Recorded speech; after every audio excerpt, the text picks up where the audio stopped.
বেশ কয়েকজন কোশ্চেন করেছেন যে যদি এভিকশন নোটিশ বা অন্যান্য নোটিশ ছাড়ার পর পরবর্তীকালে যদি এডি কার্ড খুঁজে না পাওয়া যায় তাহলে কি করা যাবে।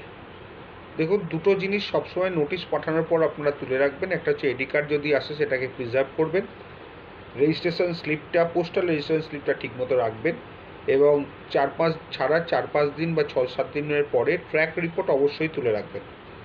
এই ট্র্যাক রিপোর্টটাও আপনার প্রমাণ করে যে নোটিশটা সার্ভ হয়েছে কি হয়নি, এডি কার্ডটাও প্রমাণ করে নোটিশ সার্ভ হয়েছে কি হয়নি।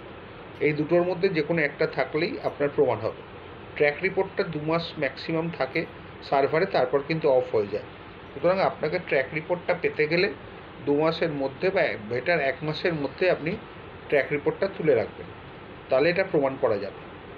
আর যদি ট্র্যাক রিপোর্ট এবং এডি কার্ড দুটোই হারিয়ে যায় তাহলে কিন্তু নোটিশটা যে আদার সাইড পেয়েছে সেটা প্রমাণ করা শক্ত। তবে অনেক সময় সার্কামস্টান্সিয়াল এভিডেন্স থাকে বা অনেক সময় অ্যাডমিশান থাকে ডিফেন্ডেন্টের, তখন এটা প্রমাণ করার সুবিধে হয়। সবটাই নির্ভর করে ডিফেন্ডেন্ট তার রিটেন স্টেটমেন্টে কী লিখলো, বা বিভিন্ন সময় সাক্ষীতে বা 7172-তে অবজেকশানে বা অ্যাপ্লিকেশানে কী লিখেছে।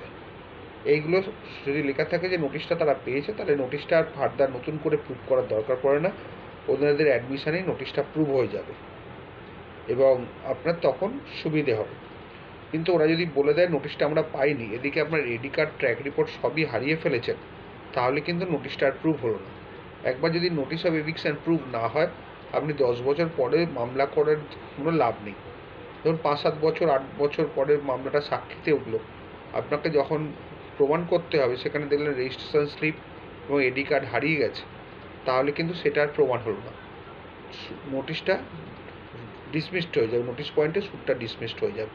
কারণ নোটিশটা প্রুভ না হলে শ্যুট করা যায় না, শ্যুটটাই ডিসমিসড হয়ে যাবে, ডিসমিসড অন মেরিট, এবং পরবর্তীকালে আপনি আর ওই ব্যাপারে মামলা করতে পারবেন না, আবার আপনাকে নতুন নোটিশ দিয়ে নতুনভাবে মামলা করতে হবে। সুতরাং এডি কার্ড অথবা ট্র্যাক রিপোর্ট, রেজিস্ট্রেশন স্লিপ এটা কিন্তু ভালোভাবে প্রিজার্ভ করবেন। এটা প্রিজার্ভ না করতে পারলে আপনার হারিয়ে যাবে। তাহলে এত বছর মামলা করলেন, মামলা করার পরে সাক্ষী স্টেজে যেগুলো নেই, তাহলে আপনার শ্যুটটা ডিসমিসড হয়ে যাওয়ার সম্ভাবনাই বেশি। কারণ এভিকশন নোটিশ হচ্ছে foundation of that shoot. Eviction notice যদি প্রমাণ না হয় তাহলে কিন্তু কোনো অবস্থাতেই আপনি মামলা জিততে পারবেন না। হ্যাঁ, অনেক সময় যদি আপনার কপাল ভালো থাকে, রিটেন স্টেটমেন্টে যদি ওরা অ্যাডমিট করে নেয় যে নোটিশটা পেয়েছে, তাহলে কিন্তু আর এই অসুবিধা নেই। অথবা নোটিশের যদি জবাব ডিফেন্ডেন্টের তরফের থেকে দেয়া হয় তাহলেও হবে। সুতরাং সব কিছু নির্ভর করবে subsequent cause of action by the defendant তার রিটেন স্টেটমেন্টে কী লিখেছে সেইটা জেনে তারপরে আপনার কীভাবে প্রমাণ করবেন সেটা বোঝা যাবে।